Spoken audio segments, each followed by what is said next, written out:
সহ বিরামপুর উপজেলা, হাকিমপুর উপজেলার, নবাবগঞ্জ উপজেলার আওয়ামী লীগের বিভিন্ন পর্যায়ের নেতাকর্মীবৃন্দ, সহযোগী সংগঠনের নেতাকর্মীবৃন্দ, বিভিন্ন প্রতিষ্ঠান প্রধান এবং সুধীবৃন্দ, সকলের প্রতি আমার আসসালামু আলাইকুম, আদাব।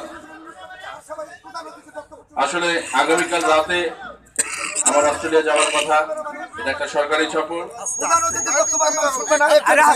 আমার বাবার প্রতি যে সম্মান, এখানকার বিরামপুরের খেলোয়াড় কল্যাণ সমিতি দেখাচ্ছে, আমাদের মেয়র মহোদয়, রাজু ভাই, গুলজার চাচা, সকলে মিলে মরহুম মুস্তাফিজুর রহমানের স্মরণে, তার কীর্তি তথা নাম এই অঞ্চলের মানুষ সকলে আপনারা জানেন, সেটার ধারাবাহিকতা রক্ষা করার জন্য আজকের এই খেলার আয়োজন করেছেন। আমি ধন্যবাদ জানাই, কৃতজ্ঞতা জানাই।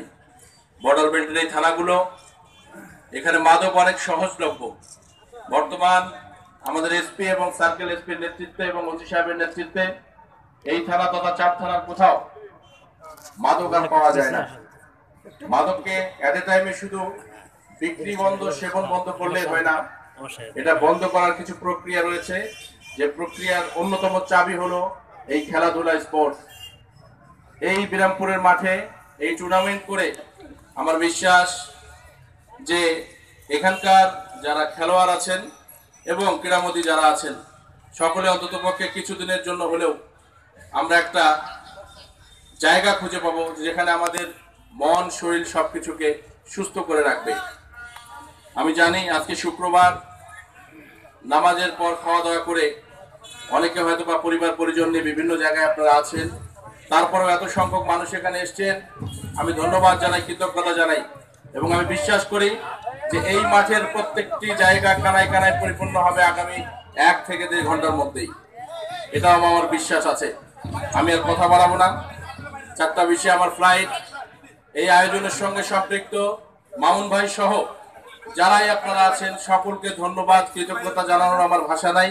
শুধু এইটুকু বলে যেতে চাই, আপনাদের সকলের জন্য যদি এই শিবলি সাদিক মরহুম মুস্তাফিজুর রহমান ফিজুর ছেলে যদি ন্যূনতম কিছু করতে পারে, তাহলে সেটাই আমার সার্থকতা হবে।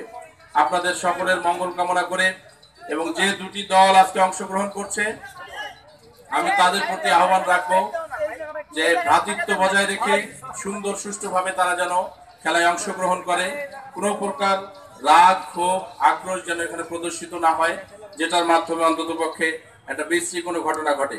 আমি সকলের মঙ্গল কামনা করে, এই টুর্নামেন্টের উত্তরোত্তর উন্নতি কামনা করে এবং এটার থেকে এই অঞ্চল তথা দেশের মানুষের ভালো কিছু আশা করে আমার বক্তব্য এখানে শেষ করছি এবং সেই সঙ্গে আজকের এই খেলার শুভ উদ্বোধন ঘোষণা করছি।